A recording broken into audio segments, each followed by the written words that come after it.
Hi my beautiful viewers, and welcome back to our HR series video. So in my previous video, if you all remember, for those of you who are new to my channel and for my previous videos, welcome back. I had talked about a lot about an article from Harvard Business Review about why, how when, say for example, you're a job seeker, and what is it when interviewers ask you, walk me through your resume. So that had a lot of information in it, and as well as what we do with our resumes. I hope you all can get a chance to watch it. But this is another series which I'm going to talk about, another article actually, which came into my foreview. So a little bit about the introduction. So my name is Shika. Again, welcome back, and I have my host joining me today. Ike. Yeah, Welcome, Ike. So we both are going to talk about this article, and I'm going to discuss why the main article itself. Let me summarize it for you. So it's going to be about ChatGPT and changing the way we write things and why it's a problem. Now I'm sure all you viewers out there are, in somewhere in your academic careers, or you're all professionals who would love to see how ChatGPT can help you with your writing skills. And this is something that, us as MBA professionals, we use it also. We leverage AI all the time. So I think let's look into, what it is. So what do you think, Ike? I think, what is your idea about what ChatGPT is all about? Let's give our viewers a little introduction. Thank you, Shika. It's been ChatGPT. Of course, we talk about AI, artificial intelligence. Right. And I mean, it's caught on like wildfire. Everybody's using it. Everybody knows about it. Almost everybody talks about it.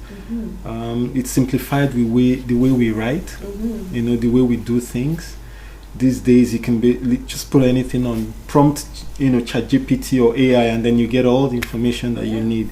But there's always a trick in that thing. You have to be careful because we've realized that there are lots of repetitions and all of that, and then you have to be careful with the information you get from there. Now, how do you validate the information AI gives you? So that's something we'll that's get something into that for we'll sure. get into, yeah. So just to build on what Ike said, when we are using how ChatGPT has been used so much by us in today's world, and this has led to the adoption of certain styles of words. So what this article was talking about is the use of certain words. Now, when we get too flowery in our resumes, or when we get too flowery in our assignments, we tend to use words that we don't fully understand as to what their meanings are.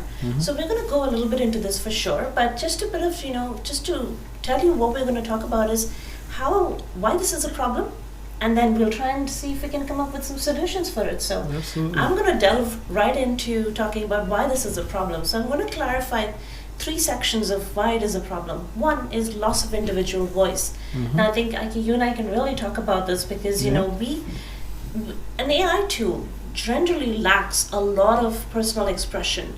It makes this text and your information sound very uniform and robotic. So I can't put you sometimes. delve a little bit into that. Thank you, Shika. Sometimes when you writing is more about being expressive. It's more about talking from your experience. Sometimes it comes from the heart. Yeah. And then depending on what you're writing about, you do your research. Yes. And then you put it in your own words. You have to think about the audience. How will the message be projected to the audience so that your audience can understand very well? Yes. Okay? But with AI these days, you put a prompt, it gives you something.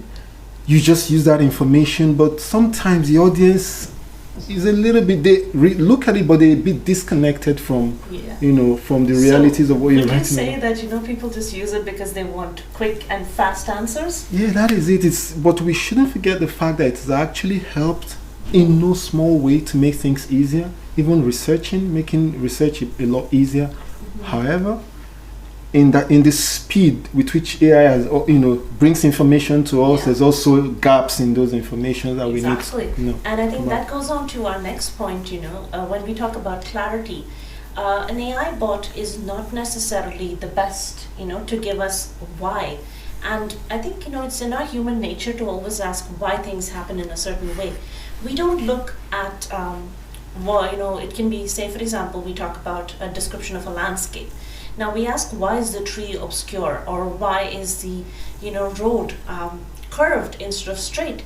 Now, maybe ChatGPT would have a very generalistic approach in describing it, but that's not something sufficient enough for us as human beings. I feel we're always looking for more information and more clarity on it, and that's something an AI bot lacks. That's right. And then again, there are specific words that AI bots tend to use all the time. Yes. You know, these words are just so you look at it. So I think flowery, repetitive, if you like, and then for us, we have to be careful when those words come out, to be able to look at it. You know, try to maybe rewrite it if you want. And now this is humans helping AI. Exactly. And I think you would agree with me when we say that kind of leads to boredom. You know? And as a reader, when I'm going through, say, maybe 10 or 20 resumes, or I'm going through 20, 30 assignments as a faculty member. I think we've had experience with the faculty members, going through, say, maybe 30, 35 students' assignments in individual assignments or your group assignments. And imagine going through the same, phrases, committed to, delve into, you're using, ChatGPT would use one word and they'll repeat that word right through the entire sentence. So you're losing the reader's enthusiasm, you're losing the reader's, what they would like to say. Their voice has been lost. And then this begins to feel monotonous. And then, there's as human beings, when we speak, like you and I are talking to each other, there's what you call the engagement, the interactiveness and all of that.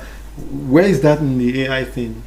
So it's, I think, that brings me to one of my thoughts earlier, which I was talking to one of my friends, and I said, an AI bot is programmed by us human beings. So if we program it to start feeling, an AI doesn't have a conscience. An AI does not have the ability to think out of a box. They're very restricted to whatever has been given to them, and they fall like a directive by us. So again, I mean, this is a little bit about me, viewers. I love reading science fiction books, so it always gets me thinking when I talk about AIs and all. It brings me to one of my favorite authors. So I will talk about that more about me, but let's get back to the topic here. So again, we've gone through what the problems are. So I think let's try and see what kind of solutions we can give our readers for that. Yeah, the first thing is just to be mindful of repetition. It's very, very important. When you're prompting AI and it's giving you information, and it can give you a treasure trove of information, but as you're getting the information, try to sift through. I think that's what we should be looking at. Yes. Try to sift through, be patient enough to read, and then be able to eliminate all the repetitive words that occur in there. And I think that's what is important. And kind of break down the complex. Oh, exactly, break down the complex. Again, thank you, Shika, because sometimes it wraps very simple things in very flowery language, making it a bit lengthy, and then losing the meaning and the essence in it. So sometimes you have to look at that. Where there's a complex sentence from AI, you can actually break it down, make it one sentence, make it easy. And I think, I'm here, I'm maybe being a little telepathic, but I think, our readers would also like to know, this is also another problem which would be there. If you're going to be using too complex words, being too wordy, we're always asked to say, be very succinct, be very short with your words, because we need to be having a word count, right? So that's something we have to be mindful of. That's right. So how would you try and answer that question? Yeah, sticking to the word count. So whatever you're writing, you have to be sure that you don't lose your audience. Audience is very key. It's critical. How do you project your message? Whatever AI is giving you, ask yourself the question: for the audience that you're writing, or your audience, who's your audience? Right? Be sure that it's in the proper language for that audience. That's very important, and that's critical, I think, Shika. And then I think that also brings us down to another solution. When you edit, I think it's very important when you get text from ChatGPT, or there's so many other tools out there, but when you get these texts, you should not just copy and paste it. Copy and paste it. Originality is very key. Exactly. And one important thing that I think, as much as AI has caught on like wildfire, there is something that is very important to every one of us: originality. What are you writing about? If the topic, there has to be some originality around the topic and how you want to present it or project it to who the audience is. So make sure that whatever you get from AI, you go through it, sift through it, and then make it original. I think the bottom line is just own it. Own it, and then be able to, if you have to rewrite it, why not? Exactly. It's painstaking, but you can go ahead and get that. For sure. Yeah. So I think, just review your text over and over again. Make sure that it sounds good to you. One of the, this is something which I do personally, is whenever I write something, I read it out to myself. I stand in front of a mirror and I just read the text to see how it sounds. And I try to imagine a whole room full of speakers, so that the text sounds good, it sounds original, you can use a quotation while you're talking about certain text terms. So in that kind of brings more of you to the fore, rather than just focusing on the content, and you don't become too monotonous, like we said before. Exactly. So I think this also talks about we can customize AI bots very easily. Absolutely. So when we give them commands, we can talk about saying, adjust your writing style, sound it more academic, professional, right? And we can say, if our audience is, say for example, we're trying to market a product, then our approach is very casual, because it's something funny, something quirky, right? Yeah, exactly. So it's all in the prompt you give AI. So if you give AI the right prompt, it gives you something better than And then I also realized something, Shika. Don't put too much information at a time. Yes. Break it down for AI. Don't overload the system. system. Overload the system. If you overload the system, you'll get not the best out of AI. You might even end up crashing the system. So it's always better and safer to, if you've got a particular prompt or question, try to break it down, if it's possible, into 2 questions, 3 questions, and then put them in separately, and then you get the best out of it. Exactly.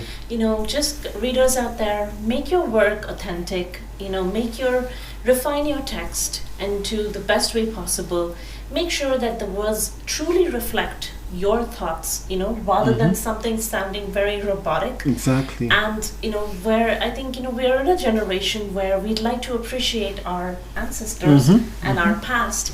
We've been talking about a lot of HR topics, and we've been saying how HR came away, but at the same time we should be appreciative of all that and embrace it, right? Absolutely. Take it forward with us. So Absolutely. I think we've covered a lot of information and ground here, right? What do you think? Do you have any other comments for our readers? Nothing else except to say that in one final word on AI, make sure you break down the prompts.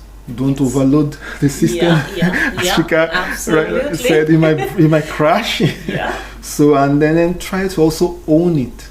Because in all of these things, as AI generates information and gives the information, think about the audience. Yeah.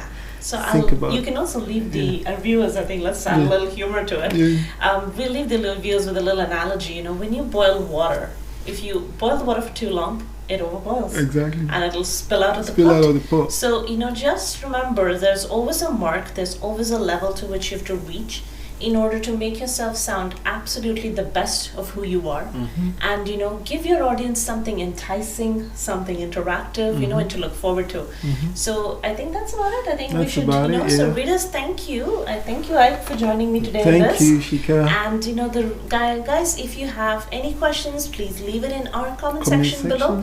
The link for this article is also available in our comment section. I will be providing that, so you can download it, or you can visit the site, take a look at it. I would be welcoming to any ideas and feedbacks on it for sure. Like and subscribe us. As always, we welcome you. Ask any question in HR. We're here to respond to and you. if you want some, like I've been saying, leave us some feedback on what topics you'd like us to talk about. If you have an article that you would like us to talk to about in our videos, we'd be happy to do that. And I wish you all a great day ahead. Lovely night, lovely rest of your week. See you in our next video. Have a good one. Like, share, and subscribe. Bye.